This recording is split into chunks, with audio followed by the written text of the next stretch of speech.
नमस्कार, आप देख रहे हैं स्वदेश न्यूज। मैं हूं शिवाली श्रीवास्तव आपके साथ और वक्त हो गया है चक्रव्यूह का।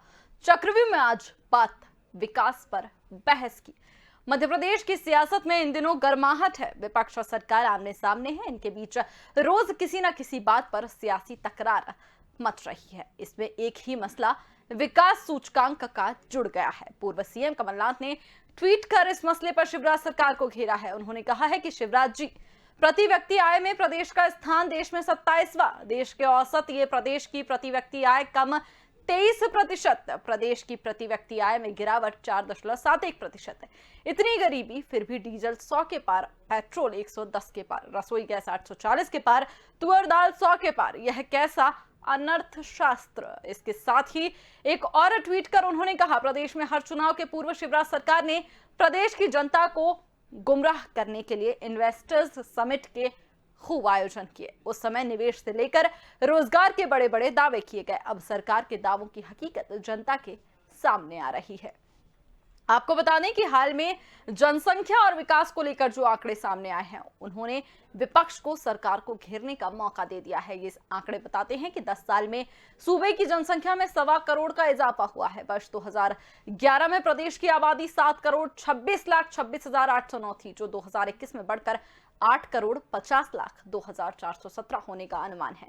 इसके साथ ही प्रदेश में प्रति व्यक्ति आय में भी कमी आई है। आर्थिक सर्वेक्षण के मुताबिक वित्तीय वर्ष 2019-20 में प्रति व्यक्ति आय 62,236 रुपए सालाना थी, जो वित्तीय वर्ष 2020-21 में घटकर 58,425 रुपए सालाना हो गई। यानी इसमें 3,800 रुपए कम हो गए।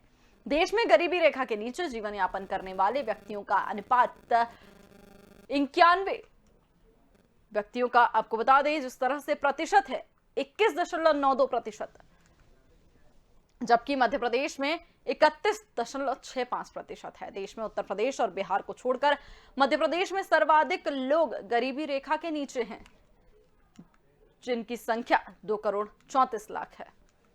इसी पर करेंगे चर्चा कि आखिर विकास के मुद्दे पर बहस की क्या जरूरत है। क्या विकास का मुद्दा ऐसा है जिस पर बहस हो। हमारे खास मेहमान हमारे साथ जुड़ गए हैं। हमारे साथ योगेश गुप्ता जी जुड़ गए हैं, प्रवक्ता हैं कांग्रेस से। वहीं ब्रजगोपाल लोया जी हमारे साथ जुड़े हुए हैं, प्रवक्ता हैं भारतीय जनता पार्टी के। सर, बहुत बहुत स्वागत है आप दोनों का स्वदेश न्यूज में। ब्रजगोपाल जी, क्या कहिएगा। सवाल लगातार उठ रहे हैं और सवाल उठेंगे भी, क्योंकि जिस तरह से प्रदेश के हालात हैं, बेरोजगारी है, महंगाई बढ़ रही है, सवाल आप ही से किए जाएंगे। क्या है जवाब? सवाल भी हमसे ही किए जाएंगे और उत्तर भी हमारे ही पास। दो बातें हैं, आप इसको समझ लीजिए। एक होता है आंकड़ों का खेल, एक होती है वास्तविक स्थिति। ये सच है कि पिछले 1.5 वर्षों में बहुत लोगों ने अपना रोजगार खोया है। किन्हीं के रोजगारों में गिरावट भी आई है। आर्थिक गतिविधियां जो बंद रही, उनके कारण बहुत बड़ी संख्या में लोग प्रभावित हुए हैं। ये सच है और इस सच से हम मुंह भी नहीं बोलना चाहते। परंतु एक दूसरी बात भी सच है, कांग्रेस को ये बातें करने का कोई अधिकार नहीं है। ये जो आंकड़ों में बातें करते हैं, वो आंकड़े कैसे होते हैं? आंकड़े होते ऐसे हैं कि जब आप गरीबी रेखा का सर्वे करते हैं तो उसमें किसको शामिल करते हैं, कितनों को छोड़ते हैं।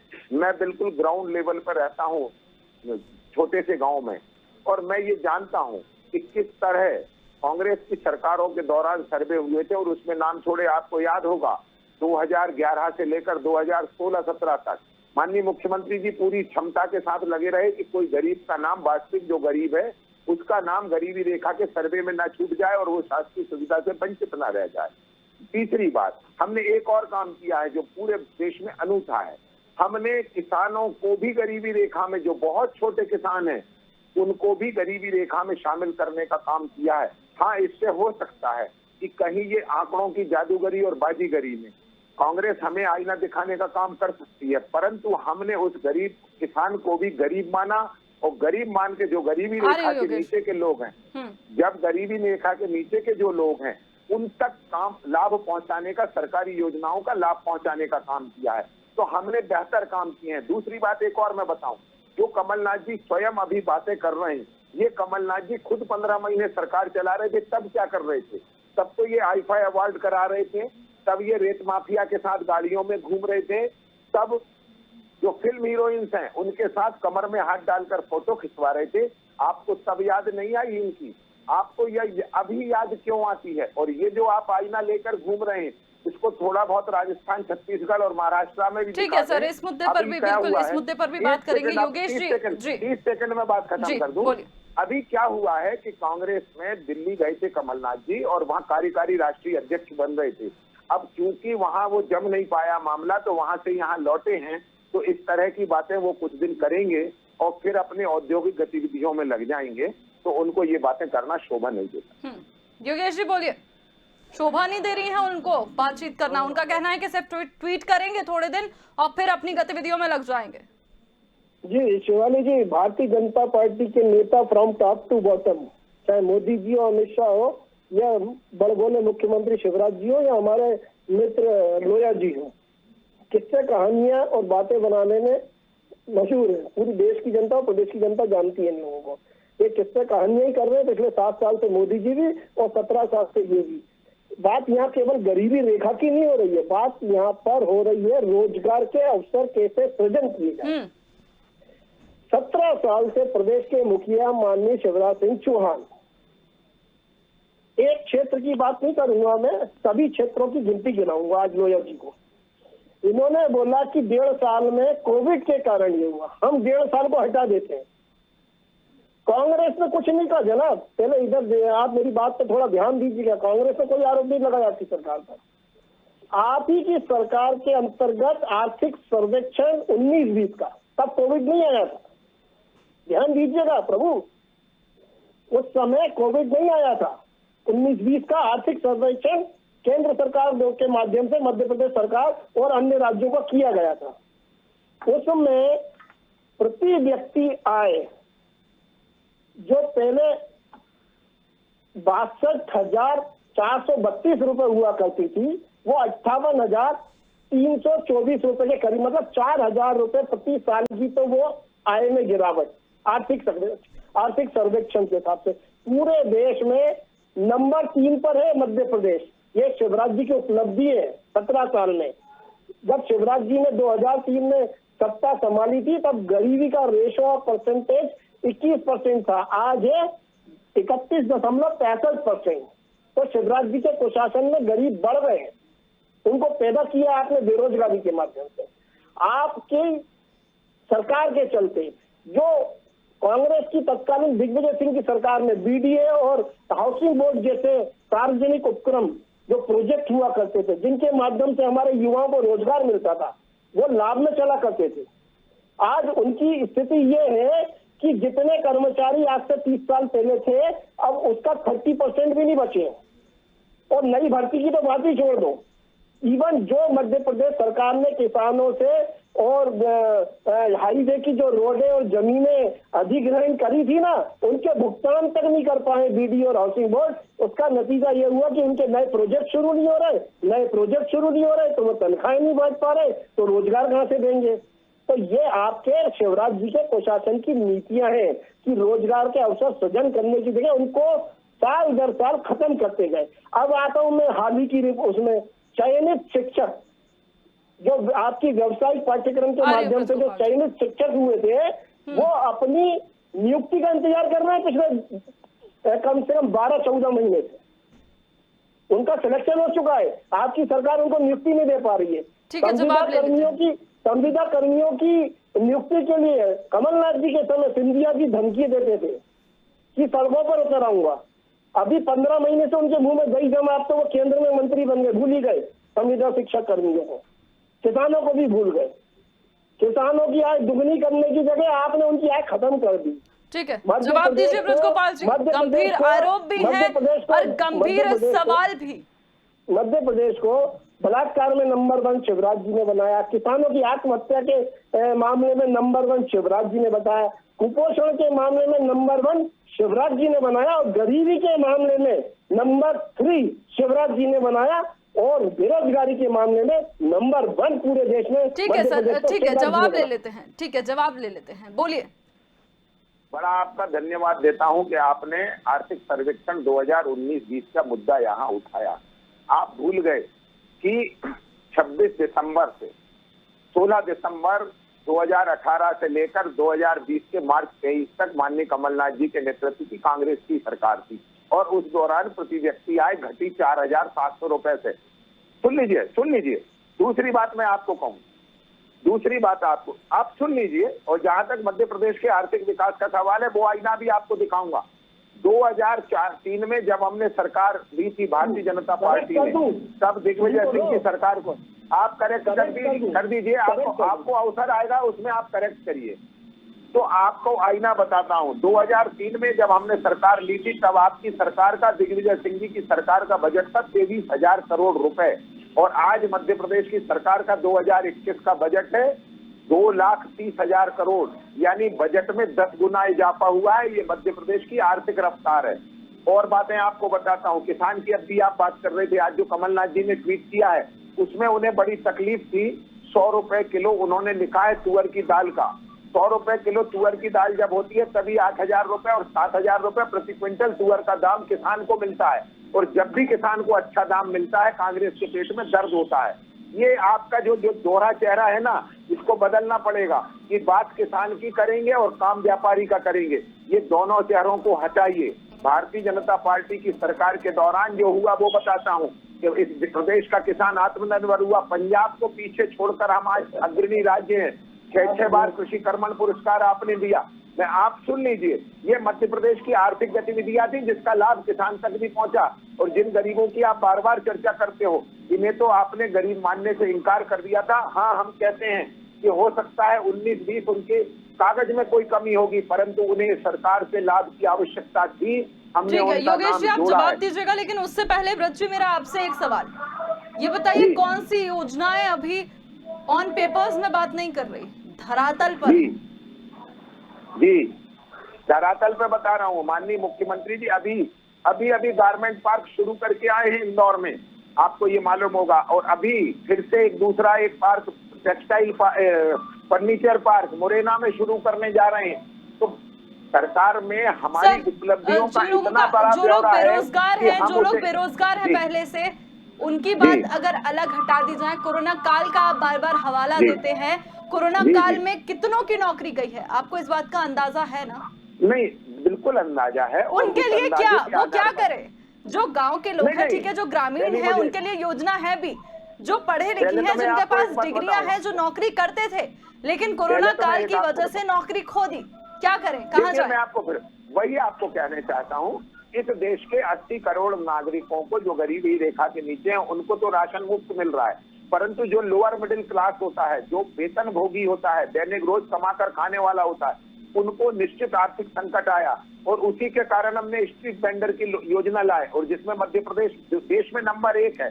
6,41,000 लोगों तक हमने आर्थिक सहायता पहुंचाने का काम किया जो स्ट्रीट वेंडर हैं। और सरकार इस पर भी तेजी से काम कर रही है कि हम किस क्षेत्र में किसको रोजगार दे सकते हैं। और इसीलिए सबसे पहला अगर कोई काम हाथ में लिया गया है तो स्किल इंडिया का लिया गया है कि हम हमारे नौजवान को यदि स्किल्ड कर देंगे तो निश्चित वो ज्यादा बेहतर रोजगार पा सकेगा। सरकारें हर दिशा में काम कर रही हैं, परंतु कांग्रेस को क्या होता है, इनके पेट में दर्द होता है। जब भी बेरोजगार, किसान, मजदूर, गरीब, इनके हित में जब कोई काम होता है तो कांग्रेस के पेट में दर्द होता है, और ये जो दर्द है इनका, वो इनको सरकार से बाहर कर देता है। ठीक है योगेश जी, जवाब दीजिए, पेट में दर्द क्यों हो रहा है आपके? शिवाली जी देखिए, सरकार से बाहर तो षड्यंत्र पूर्वक हमारे विधायकों की बोली लगाकर शिवराज जी ने किया है, नहीं तो जनादेश तो जनता ने हमको ही दिया था इन निकम्मों को हटाकर। अगर इन्होंने काम किया होता तो 2018 में शिवराज जी रिपीट होते।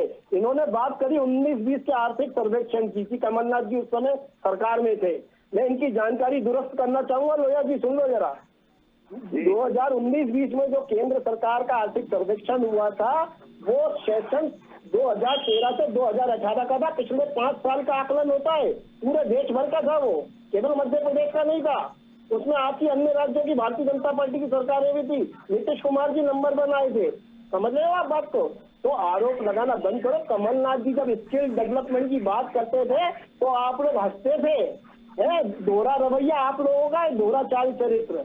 आज आप ठेले लगवाओगे, दर्जी बनवाओगे, आप आज ठेले लगवाओगे, दर्जी बनवाओगे, वो चलेगा। लेकिन हमने अगर किसी को डायरेक्ट नौकरी दी है सरकारी विभाग में, उसको इंजीनियर बनाया है, उसको उपयंत्री बनाया है, उसको असिस्टेंट इंजीनियर बनाया है। आज जितने भी इंजीनियर उपयंत्री हैं वो सब कांग्रेस के जमाने के भर्ती हैं। आपने 17 साल में 17,000 लोगों को रोजगार नहीं दिया है शासकीय सेवा में, और पिछले 1.5 साल से जो चयनित शिक्षक हैं वो भर्ती का इंतजार कर रहे हैं। संविदा शिक्षकों की तो बात ही छोड़ दो। लेकिन आरोप और लग रहे हैं हेल्थ योगेश सेक्टर- जी, आरोप लग रहे हैं कि विकास के नाम पर सिर्फ ट्रांसफर उद्योग चलाया 15 महीने। ट्रांसफर उद्योग तो शिवराज जी आज तक चला रहे, पिछले 1.25 साल से। मध्य प्रदेश में कमलनाथ जी के समय बोलिए ब्रज जी। अगर 16 हाँ एक मिनट शिवराज जी। जी जी योगेश जी, ठीक है ब्रज जी, एक बार योगेश जी को बोलने दीजिए। ठीक है ठीक है जी देखिए शिवानी जी, जी जी योगेश, मुझे बोलने का अवसर देंगी तो जी जी मैं बोलिए डिबेट में बोलिए बैठा योगेश जी, करूंगा। बोलिए नहीं योगेश तो मैं डिबेट में नहीं आऊंगा। बोलिए योगेश जी बोलिए। आप सामने वाले को जितना समय देती है मुझे भी उतना ही समय चाहिए। सर आपको उससे ज्यादा समय मिल रहा है सर, आप बोलिए बोलिए सर बोलिए। देखिए शिवराज जी, जब से स्थिति संभाली है फरवरी 2020 से 28 फरवरी 2020 21 फरवरी 2020 से, तब से लेकर आज तक तबादला उद्योग ही चला रहे हैं मध्य प्रदेश में। ना तो इन्होंने 17 साल में स्वास्थ्य सेवाओं को लेकर कुछ किया। इनका आत्मनिर्भर भारत, इनका आत्मनिर्भर मध्य प्रदेश, इनका आत्मनिर्भर इनका समृद्ध मध्य प्रदेश, मतलब आपके कब्रिस्तान के बाहर लाइन, शमशान घाटों के बाहर लाइन। ना तो स्वास्थ्य सेवाओं को बेहतर बना पाए, ना लोगों को रोजगार दे पाए। अभी डॉक्टरों की भर्ती के इन्होंने विज्ञापन निकाले कोविड की 3rd वेव को देखते हुए। जब तक 3rd वेव आ भी जाएगी और चली भी जाएगी, मजाक है कि कोई भी डॉक्टरों की इतनी शॉर्टेज, इतनी नर्सिंग स्टाफ की शॉर्टेज थी, अभी कोविड सेकेंड वेव में इतनी सपोर्टिंग स्टाफ की जरूरत थी। शिवराज जी ने 17 साल में क्या किया? फर्जी नर्सिंग होम पैदा किए। अब जवाब ले लेते हैं, जवाब ले लेते हैं सर, जवाब भी सुन लीजिए ना सर, सवाल ही करेंगे तो जवाब कैसे मिलेंगे सर? बंद हो गए। ठीक है, जवाब भी ले लेते हैं। नहीं है, ये टीवी चैनल की डिबेट है। बोलिए शिवानी जी, देखिए मैं आपको 2-3 बातें बताऊं। ये बार बार झूठ बहुत बोलते हैं कांग्रेस के लोग, इनकी एक बहुत गंभीर समस्या है। हमारे झूठ 7 साल से 17 सालों से कौन कर रही है? योगेश जी पूरी बातें सुन लीजिए। झूठ भी शर्मा जाता है आप लोगों को देख के। अरे अभी मैं नहीं बोल रहा था ना। अरे योगेश जी, आपका समय आएगा फिर बोलिएगा। अभी आप बड़े दम से कह रहे थे शिवानी जी कि इन्हें जनमत मिला था। इन्हें जनमत नहीं मिला था, इन्हें सदन में बहुमत मिला था। 2018 का मध्य प्रदेश में जब विधानसभा का चुनाव हुआ तो आपसे ज्यादा वोट भारतीय जनता पार्टी को मिले थे मध्य प्रदेश में। इस सच को स्वीकारिए। ये अलग बात है कि सदन में आपको बहुमत मिला था इसलिए आपकी सरकार बनी थी, और जब सदन में आपने बहुमत खो दिया, अपने कुनबे को आप नहीं संभाल पाए, वो क्रम आपका आज भी जारी है, वो कहीं रुका नहीं है, आज भी जारी है। दूसरी बात, सिंधिया जी को हराने वाला केपी यादव, सिंधिया जी को हराने वाला केपी यादव मंत्री नहीं बनता है। मैं आपसे कह रहा हूँ, सिंधिया जी मंत्री बन जाते हैं राज्यसभा से जाकर। तो शिवानी जी ये गलत है कि ब्लैक मेलिंग की राजनीति करके आपने हमारी। ठीक है योगेश जी, जवाब पूरा ले लीजिए, जवाब तो पूरा ले लीजिए जी। और सुन लें, अब भी आप कह रहे थे कि हमने कितने रोजगार दिए। अरे आपने 1993 से लेकर 2003 में मध्य प्रदेश में कर्मी कल्चर चालू किया था। उनको हमने अध्यापक बनाया, उनको हमने कर्मी शब्द हटाया, उनको पावर दिए। 2,94,000 से अधिक तो केवल शिवानी जी मध्य प्रदेश में अध्यापक संवर्ग के लोग हैं। अब क्या योजना है? अब जानना चाहते हैं कि अब क्या कर रही है? अभी भी बता रहे हैं। माननीय मुख्यमंत्री जी ने ये स्पष्ट निर्देश दिए हैं कि जिन विभागों में जो पद रिक्त हैं उनकी भर्ती की जाए। अब ये अभी कह रहे थे बीच में कि डॉक्टरों की अभी हो रही है, डॉक्टरों की जब आवश्यकता हुई तब भर्ती हुई, शिक्षकों की हुई तब हुई। ये केवल ये बताएं कि इनने 15 महीने में क्या किया है, ये जो कभी नहीं बताएंगे। आप संविदा कर्मियों से ये कह के सरकार में आए थे कि हम आपको नियमित करेंगे, आप अतिथियों से ये कहकर आए थे कि हम आपको नियमित करेंगे, आप किसानों से ये कहकर आए थे कि हम कर्ज माफ करेंगे, आप बेरोजगारों से ये कहकर आए थे कि हम 4,000 रुपए महीने भत्ता देंगे। आप एक नाम बताइए जिसको आपने 4,000 दिए हो, एक संविदा कर्मी बताइए जिसको आपने नियमित किया हो, एक अतिथि बताइए जिसको आपने नियमित किया हो। ये आंकड़ों की बाजीगरी बंद करिए, झूठ बोलना बंद करिए, केवल आप स्पष्ट बताइए। मैं आपको चुनौती देता हूं योगेश जी, एक नाम बताएं आप। और ये झूठ बोलकर आप सरकार में आए थे, 972 झूठ का पुलिंदा था आपके पास, और सच भी बोलने का सामर्थ्य पैदा करें। जैसे आपके नेता ट्वीट कर रहे हैं ना, वैसा आप मत बोलिए। बोलिए योगेश जी, जवाब ले लीजिए। देखिए, इन्होंने बात करी कि संविदा शिक्षकों की भर्ती के लिए कमलनाथ सरकार ने क्या किया। अगर कमलनाथ सरकार को गिराया नहीं गया होता, जीतू पटवारी जी उस विभाग के वो थे मंत्री, उन्होंने प्रेस कॉन्फ्रेंस के माध्यम से सारी सम्मानित मीडिया के सामने ये बात रखी थी। अब आप बीच में नहीं बोलेंगे, अब आप बीच में नहीं बोलेंगे। शिक्षा मंत्री थे, आप शिक्षा मंत्री नहीं थे। झूठ नहीं बोल रहा हूँ, आपके पास सदन में कागजात है, सदन में कागजात है, आप वेरीफाई करिए, आप वेरीफाई करिए। जीतू पटवारी जी ने शिक्षा मंत्री थे, पूरी तैयारी कर ली थी। अगर हमारी सरकार नहीं जाती तो हमने 15 दिन के अंदर सबको नियुक्ति दे दी थी। एक बार 4000 स्टाइपेंड हमने कम से कम 40,000 लोगों को मध्य प्रदेश में दिया है। और रोजगार के अवसर जो इन्वेस्टर समिट मीट के माध्यम से 70,000 करोड़ का जो निवेश कमलनाथ जी लाए थे, उसको शिवराज जी आज तक आगे नहीं बढ़ा पाए। तो ये निकम्मों की सरकार है, मुंह चलाते जुमलेबाजी करते, बोल रहे हैं कि इस बात पर जवाब क्यों नहीं इन्वेस्टर मीट को आप आगे बढ़ा रहे हैं? क्योंकि जब चुनाव से पहले हर सरकार बोलती है, हर पार्टी बोलती है। इन्होंने एक बात और करी थी शिवानी जी, इन्होंने एक बात और करी थी कि 2003 में मध्य प्रदेश सरकार का बजट 25,000 करोड़ हुआ करता था। एक समय जब दिग्विजय सिंह जी, जहाँ 23,000, जब दिग्विजय सिंह जी ने सरकार इनको हस्तांतरित करी थी ना, तो उस समय मध्य प्रदेश पे कर्जा 25,000 करोड़ का था। आज शिवराज जी ने मतलब 2,85,000 करोड़ रुपए का कर्जा मध्य प्रदेश वासियों के ऊपर चढ़ा दिया। और इनके बारे में इनके पूर्व मुख्यमंत्री, इनके बारे में इनके पूर्व मुख्यमंत्री बाबूलाल गौर साहब क्या करते थे? ठीक है, ठीक है सर, दिवाली मनाते हैं शिवराज जी। ठीक है, जवाब ले लेते हैं। ठीक है, जवाब ले लेते हैं। जी व्रत जी, मलैया जी कहते थे, ठीक है सर, जवाब ले लेते हैं। घोषणाएं कर देते, हमारे पास बजट ही नहीं होता है। तो झूठों की सरकार है। ठीक है सर, ठीक है सर, जवाब ले लेते हैं। 23,000 से ज्यादा झूठी घोषणाएं जी व्रत जी बोलिए। पहले कार्यकाल में, अभी भी झूठ पे झूठ बोलते। जब चुनाव आते हैं, जब चुनाव आते हैं, शिवराज जी नारियल फोड़ना शुरू कर देते हैं। दूसरी बात सुनिए, पहली बात तो ये, जब बजट 23,000 करोड़ का आपने खर्च 40,000 चुनाव आएंगे, अभी चुनाव आने वाले हैं, सुनिए, शिवराज जी नारियल फोड़ना शुरू कर दिए। सुनिए, शिवराज जी ने नारियल फोड़ना शुरू कर दिया। हम तो नारियल फोड़ेंगे, अब नारियल फोड़ेंगे क्योंकि आप नारियल वाली संस्कृति से चिढ़ते हैं। तो देखिए, ऐसा है कि झूठ बोलना प्रदेश की जनता से बंद करो। प्रदेश की जनता पिछले 17 सालों से शिवराज जी के कार्यक्रम के तरीके से इतना चिड़िए मत, इस संस्कृति से इतना चिड़िए मत। पहले एक बात कोई नहीं संस्कृति से चिड़ रहा। अरे झूठे नारियल फोड़ते हो आप लोग, नारियल फोड़ के भूल जाते हो। आपके हमने कहा लोकार्पण किया, कहाँ घोषणा करी। सुन लीजिए, चिल्लाइए। आपके ही तत्कालीन वित्त मंत्री मलैया जी कहते थे शिवानी जी, शिवराज जी इतने नारियल फोड़ने की बजट ही नहीं है। बोलिए। तो ये है, पहला तो मैं आपको एक बात बताऊं कि जब 23,000 करोड़ बजट था, तब 40,000 करोड़ कर्ज था। ये कांग्रेस झूठ बोलती है। दूसरी बात मैं बताऊं, जो लोग, ये कांग्रेस और कमलनाथ जी 15 महीने में सरकार में रहे और इनने 21 बार कर्ज लिया, 21 बार। और उस 21 बार के कर्जे में ये एक भी नहीं बता सकते इन्होंने गांव गरीब मजदूर किसान के लिए कुछ किया हो, नहीं किया। ये कर क्या रहे थे? मुख्यमंत्री भवन को नया बना रहे थे। ये कर क्या रहे थे? ये एक हवाई जहाज और एक हेलीकॉप्टर खरीद रहे थे। उसके आराम के लिए ये आपकी सरकार कर रही थी। आप आईफा अवार्ड करा रहे थे, आप महिलाओं के लिए शराब दुकान खुलवा रहे थे। आपकी पूरे मध्य प्रदेश को मालूम है, पूरे मध्य प्रदेश को मालूम है जो नहीं बैठ के झूठ बोल रहे हो योगेश जी। वही आपसे कह रहा हूँ, सुन लीजिए, योगेश जी सुनना सीखिए, योगेश जी सुनना सीखिए। दरअसल आप 15 महीने जो निकम्मे लोग रहे, उनका आपकी समस्या ये है कि आप भले आदमी हैं, परंतु जिनको आप डिफेंड कर रहे हैं वो ठीक लोग नहीं है। आप ठीक लोग नहीं है। जिन लोगों को आप डिफेंड कर रहे हैं उन्हें नहीं कर पाएंगे योगेश जी, क्योंकि पाप का घड़ा इतना भरा कि वो सरकार नहीं बचा सकी। बहुत गंभीर संकट है। कांग्रेस पार्टी कभी न गाँव के साथ है। आप लोग शिवानी जी इनसे पूछे कि अपने 15 महीने की एक उपलब्धि ये बताइए, एक उपलब्धि। सिर्फ ये अब भी कह रहे थे कि 15 दिन में आदेश हो जाता।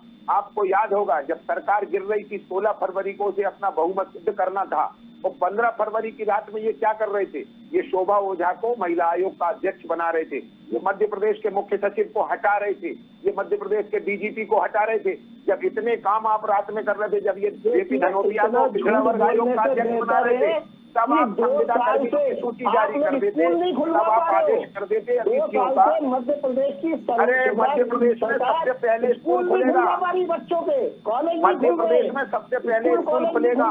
अरे एक बात बता दो, अरे योगेश जी एक बात बता दो, अभी मैं आपको बता देता हूँ, महाराष्ट्र में पूरे मंदिर बंद है, केवल मध्य प्रदेश में मंदिर खुले हैं, उत्तर प्रदेश में खुले, क्योंकि आपको मंदिर बंद रखने में बहुत आनंद आता है, आपको मंदिरों को बंद करने में बड़ा आनंद आता है। मामा की तरफ कि मामा हमें रोजगार कब देंगे, मामा की तरफ। सर लेकिन जब टीकाकरण को लेकर आप खुद ही घेर रहे हैं तो आप ये कैसे कह सकते हैं स्कूल कैसे खुलवा दिए जाए बच्चों के? सर शिवानी जी, स्कूल नहीं खुलवा पा रहे हो 2 साल से, ये बार बार योगेश जी कह रहे हैं कि मामा से मांग रहे हैं, मामा से इसलिए मांग रहे हैं कि उम्मीद मामा ही से है, उम्मीद मामा से ही है कि शिवराज जी से अनफॉर्चुनेट है सर, अनफॉर्चुनेट है ये वाकई देखना कि विकास पर बहस पर ही बहस थी, विकास पर बहस पर ही बहस थी, और आप दोनों कोई एक सरकार की, एक पार्टी की 15 महीने की सरकार की बातें कर रहा है तो कोई ये बोल रहा है कि क्या किया, लेकिन किसी को जनता के विकास, जो बहस का मुद्दा है विकास पर, उसकी बहस तो बहस ही हो गई ना सर। आप दोनों आपसी बहस करने लगे, 15 महीने में क्या किया, इतने सालों में क्या किया, जनता क्या करे, किसके पास जाए, बड़ा सवाल है सर, सोचने की भी जरूरत है। जिन्होंने रोजगार, जिनका रोजगार छिन गया है, महंगाई की मार झेल रही है जनता। 2 साल से ना तो मध्य प्रदेश में शिवराज जी शिक्षा दे पा रहे बच्चों को, ना ही रोजगार दे पा रहे, लेकिन खर्चे पूरे, महंगा पेट्रोल, महंगा डीजल, महंगी गैस, महंगी रसोई, महंगी खाने का तेल। उपलब्धि एक दूसरे से पूछने की जरूरत नहीं है सर, उपलब्धि और उपलब्धि जनता जानती है, जनता देख रही है, लेकिन बात यही है कि विकास के मुद्दे पर क्या ये बहस जरूरी है। खैर बहुत बहुत धन्यवाद आप दोनों का हमारे साथ जुड़ने के लिए। आपको बता दें विकास पर बहस का मुद्दा था, क्या मध्य प्रदेश में गरीबी बढ़ रही है, विकास के सूचकांक पर पिछड़ रहा है एमपी, विपक्ष के आरोपों पर लगातार कितना दम है, लगातार विपक्ष आरोप लगा रहा है लेकिन कितना दम है, लेकिन जब बहस की बात आती है तो बहस सिर्फ इस मुद्दे पर होकर रह जाती है कि क्या किया 15 महीने की सरकार में और क्या हो रहा है आपकी सरकार में, लेकिन जनता के मुद्दों पर कोई ख्याल नहीं, ना ही विकास के मुद्दे पर कोई बात। बहरहाल देखने वाली बात यही होगी कि कौन करता है अब विकास पर बात। तब तक के लिए मुझे दीजिए इजाजत, देखते रहिए स्वदेश न्यूज। नमस्कार।